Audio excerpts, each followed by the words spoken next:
Welcome to Fluent Phonics. Today we will learn how to pronounce the word confession. Confession.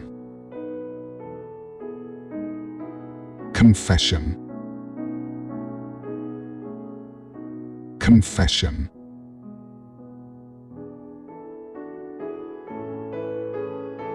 Here's an example of how one might use it in a sentence.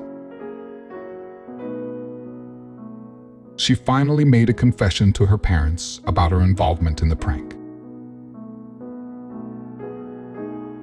Confession refers to the act of admitting or acknowledging one's faults, sins, or wrongdoings, often made voluntarily to another person or authority.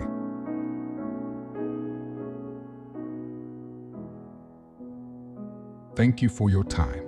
If you enjoyed this, please like and subscribe for further content.